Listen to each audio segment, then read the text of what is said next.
Hello and welcome. Today I'm going to be teaching you how to change the battery in your G Shock DW-9052. And this is the 3232 module. Let's get right into it. So starting off with what we'll need, all we'll need is a small Phillips head screwdriver, and optionally if you have metal tweezers they'd be ideal, but you could get away with just a paper clip, and then our replacement battery, which is going to be a CR2016. So starting off, we're going to have to remove these rubber wings which hold the case back on, and these are just 4 screws in these corners. So we'll just get these right out.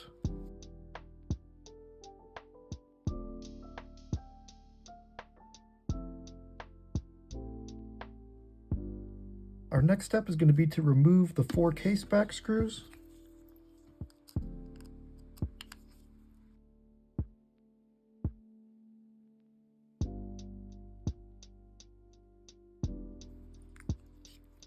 And then set these screws aside where we won't lose them.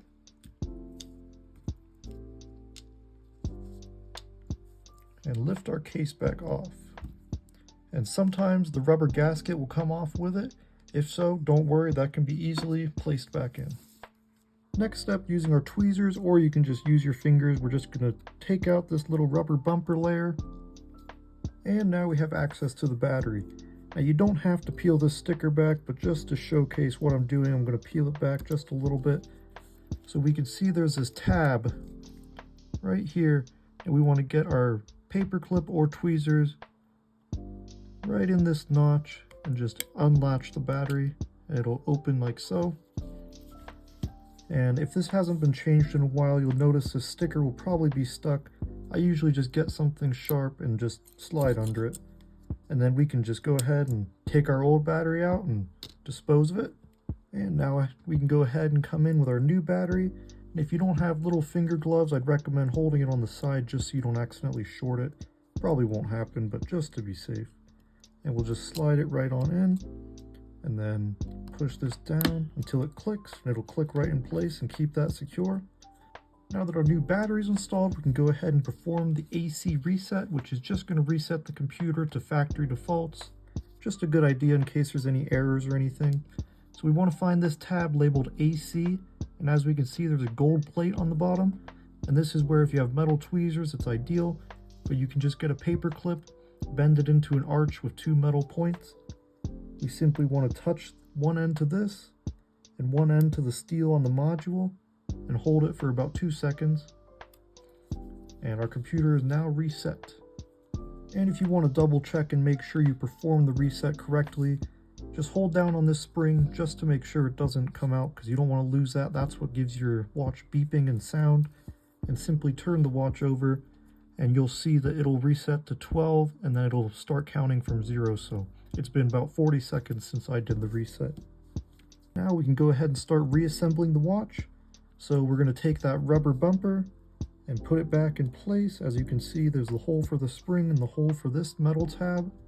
And mine didn't fall out, but just for demonstration purposes, in case your gasket came out, you'll see there's a little tab on the top here, and there's a little notch on this top. You just want to place it right in the groove there. Make sure that tab is in there. Everything's flush, nice and clean. Now we can go ahead and get our case back on. So we want to pay attention to the orientation and make sure that Casio is on top, and this notch indicates our top. So we just want to place that there nicely in the groove. You'll kind of feel it click into place a little bit. And now we simply just want to reinstall our case back screws. So I usually will just hold the case back in place with my thumb and then place the screws in here, and now we just snug them up. And be sure not to get them too tight, they just need to be snug. These are very easy to break.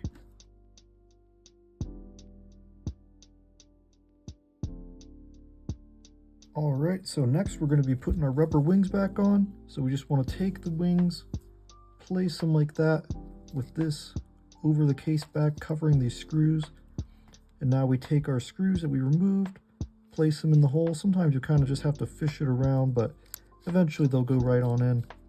And these two, they don't need to be super tight because you can actually screw through the rubber.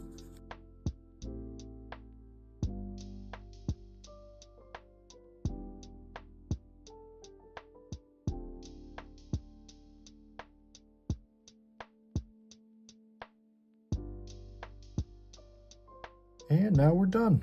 Everything should be working. Our beep is audible.